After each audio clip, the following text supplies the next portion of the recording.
It's the 4th of July, Independence Day, so congrats to all Americans. But the bad news is US democracy is in crisis. But while the Democrats like to say that Donald Trump is the threat to democracy, they've put it in peril themselves because for years now, they've pretended that Joe Biden is up to the job. The president clearly is not up to the job and certainly isn't up to doing it for another 4 years. And while this has been clear for at least 3 years to anyone paying attention, the Democrats and their media mates have spun an alternative narrative. They've denied the truth and they've misled the people backing Biden in for a second term. That was, of course, until last week's debate saw the reality confront the nation live to air, impossible to deny. Making sure that we're able to make every single solitary person eligible for what I've been able to do with the COVID. With dealing with everything we have to do with. Look, if we finally beat Medicare, the repercussions are continuing. Check out the polls. Biden has fallen dramatically behind Donald Trump now. The New York Times poll has seen Trump's lead double from 3% to 6%. The Wall Street Journal shows an even greater jump. Biden was trailing by 2 points, but now is 6 points behind in that poll too. The USA Today poll had the candidates even before the debate, but now they have Biden trailing Trump by 3 points. Yeah, the Democrats are looking at disaster, a crumbling administration and a looming election train wreck. Democrat governors in Washington for talks have been towing the delusional party line. Come November, we've got a binary choice. And the binary choice is between someone who has continually delivered for us and our states and the people of our states, and frankly, someone whose vision for the future of this country is downright dangerous. What we saw in there today was a guy who was the guy that all of us believed in the first time who could beat Donald Trump and did beat Donald Trump. But there are other Democrats who are more closely connected to reality. Putting our country first and putting aside your personal interest and make that tough decision like Lyndon Johnson did under different circumstances to step aside and let us get an energetic new candidate. Biden is going to lose to Trump. I know that's difficult, but I think the damage has been done by that debate. President Biden has got to go out there and on a sustained basis show he has the stamina and can do the job. Let me walk you through some stuff to show you how ridiculous the situation is. It'd be hilarious if we weren't talking about the leader of the free world. Just 2 days ago, the White House was blaming the debate disaster on a cold. Well, what I can tell you is that he had a cold and a bad night. I would not see this as an episode. I would see this as what it was and what we believe it to be, which is it was a bad night. And he did, on top of that, he had a cold. And that is the reality of the situation. That is the reality of what happened that night. OK, imagine having to run that garbage. But Karine Jean-Pierre had to watch her own boss come up with another excuse that very night. Biden told campaign workers, and this is from the official White House transcript, Biden said he didn't have his best night, but the fact is he wasn't very smart. He decided to travel around the world a couple of times, going to I don't know how many time zones for real. I think it was 15 time zones in a couple of weeks before the debate, he said.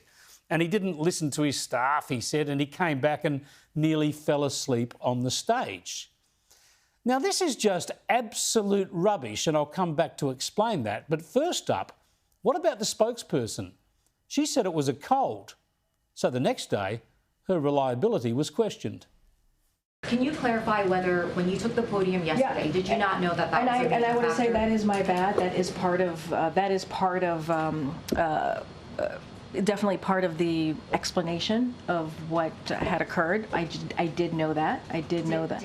I did know that. But we were so focused. I was so focused on the cold, and that's what I kind of leaned into and talked about. But yes, his schedule did have something to do with it. It was the schedule and the cold, and I was aware of that yesterday.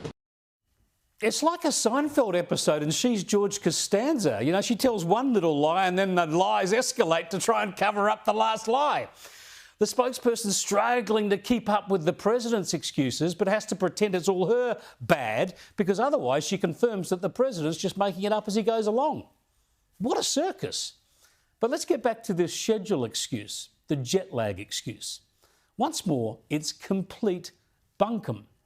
Biden did do a quick trip to France for the D-Day commemoration last month.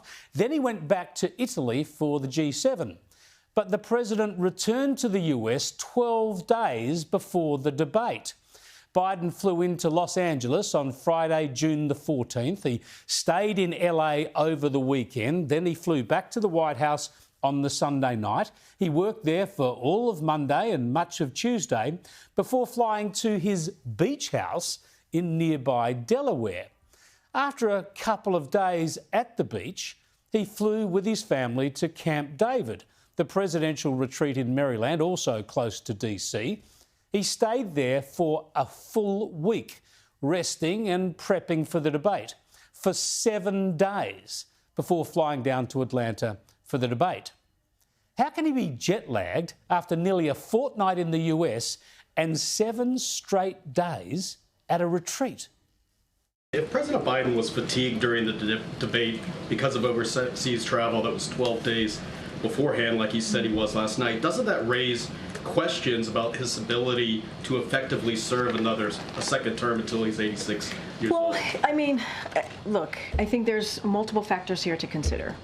There was the travel led to a cold, and I think that matters as well, and I think we've all been there. We've all been there. No, we haven't. We haven't been jet-lagged into a catatonic state nearly 2 weeks after our overseas trip. That's just nonsense. See what Biden's done now? He's got everyone talking absolute garbage in order to defend his indefensible position. While he stays in the White House, defiantly saying he'll run for a second term, the whole administration and the entire Democrat apparatus are forced to tell lies and to mislead the public. And that means they're treating voters like fools. It's farcical. If there are so many questions right now about whether President Biden can do this job, why are we not seeing the president out there every single day in an unscripted way without teleprompters? Well, you're going to see him today, certainly, and I know you're asking about the teleprompter. You're going to see him tomorrow, right, 4th of July. Look, it is not unusual for a president to use a teleprompter. It isn't. It is not unusual. That is something that presidents have done in the past. You'll see him out there engaging with the American people, and I think that's important. But again, we're now almost a week after the debate. Why doesn't the president just come here right now and answer for himself at this briefing room all of the questions that we have? You asked me a couple things. You asked when is he going to be unscripted? He has been. When he went to visit a diner in a couple of days ago at the Waffle House. Really? Fair dinkum? You want to see the leader of the free world speaking off the cuff, then have a look at him at a Waffle House? Are these people serious? Do they not have any respect for democracy? Well, let's go to the Waffle House. I think we did well. Do you have any concerns that you should talk out that you're not fit for the job, your voice, your performance time? Do you have any concerns about your performance? No, it's hard to debate a liar. That's it, hey? Pretty convincing. More waffle. Endless waffle. This is an unfolding tragedy for the United States. It's been clear since his first year in the Oval Office that Biden could not run again, and I've said that clearly since that first year. Reality will kick in eventually, of course, but so much damage is being done while the administration tries to hold reality at bay. That reality, because of campaign finance rules, of course, is very complicated, and there are other complications as well that might make it too hard to draft in a new candidate like the state governors Gavin Newsom or Gretchen Whitmer. It might actually mean that Vice President Kamala Harris is the one, something Donald Trump apparently expects. How did I do with the debate the other night? Oh, fantastic. He kicked that old broken down pile of crap. Yeah. It's a bad guy. He just quit, He's quitting the race. Is that right? Yep, I got him out of the race. And that means we have Kamala. I think she's going to be better. She's so bad. She's so pathetic. It's so amazing. It's just so. Oh dear, hey. One thing we do know is that if Kamala Harris takes over, it'll be a laugh. I can imagine what can be and be unburdened by what has been, you know? What can be unburdened by what has been. What can be unburdened by what has been.